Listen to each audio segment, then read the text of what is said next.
The second expansion for Sid Meier's Civilization 6 introduces an active planet where geology and climatology present unique new challenges.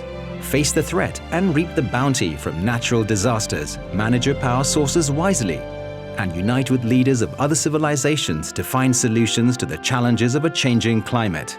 Rise and flourish in Sid Meier's Civilization 6 Gathering Storm.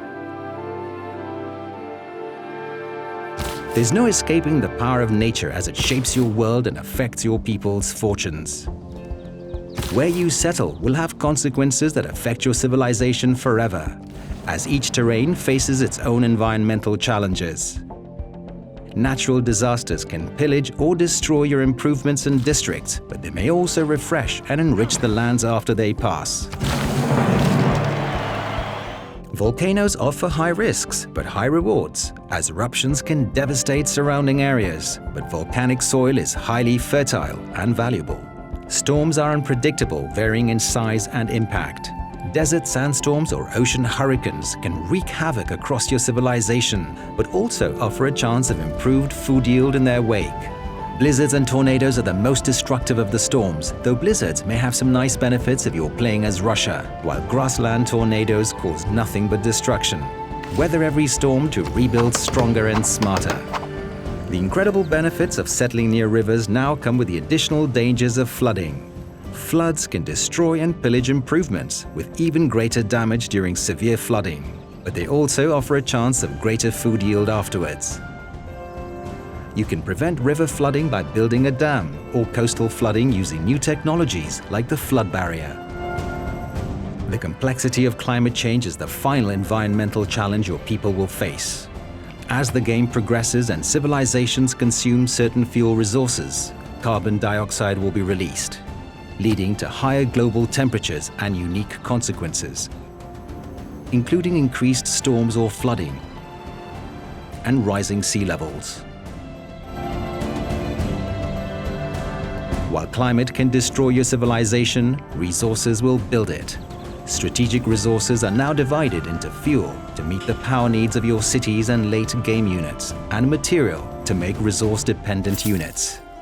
Once a city has a fuel supply, like coal or oil, and the appropriate power plant, the city automatically converts the stockpiled fuel into power. Power is especially important from the industrial era onwards. Buildings in a city needed to function at full performance, with unpowered buildings producing less than half their normal yield.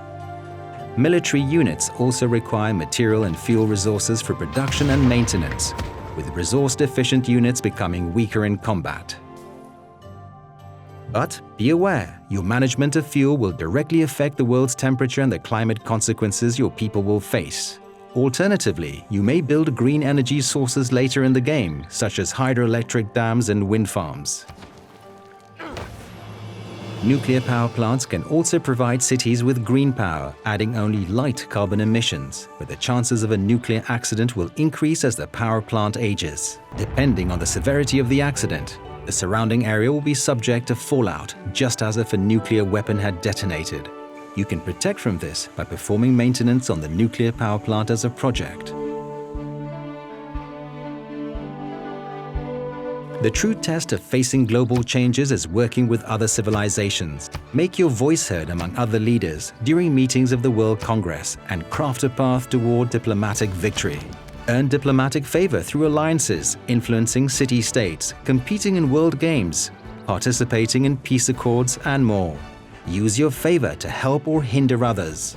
Extract promises from leaders, increase the weight of your votes, or propose resolutions that will affect all civilizations. All emergencies now fall under the oversight of the World Congress and must be requested and passed through a special session before they will receive aid. Now more than ever, the fate of the world will be decided by every nation. The new future era is an uncertain time with the potential for wild discoveries. In each new game, the technology and civics trees for this era are randomized, revealing different costs and prerequisite paths as the game progresses. Players will need to choose their research projects wisely to uncover these futuristic marvels. Combat adverse environmental effects with speculative ideas, such as relocating your population out to seasteads. develop advanced technologies and AI to recapture carbon emissions, and discover new items to help achieve science, culture, and domination victories. 8 new civilizations and 9 new leaders are introduced, including Hungary, Maori, Canada, Inca, Mali, and Sweden.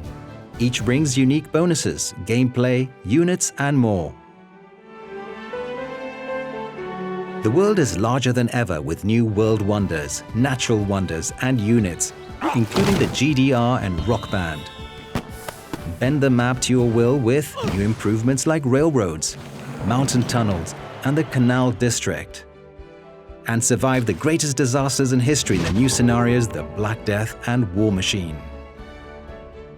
In Sid Meier's Civilization 6 Gathering Storm, the world is more interconnected and complex. You must contend with the power of nature, planning for disasters and rebuilding after them, all while navigating diplomatic relations with the rest of the planet. Every path will affect your environment and impact the planet's future. How will you conquer the elements? And what kind of world will you create in Sid Meier's Civilization 6 Gathering Storm?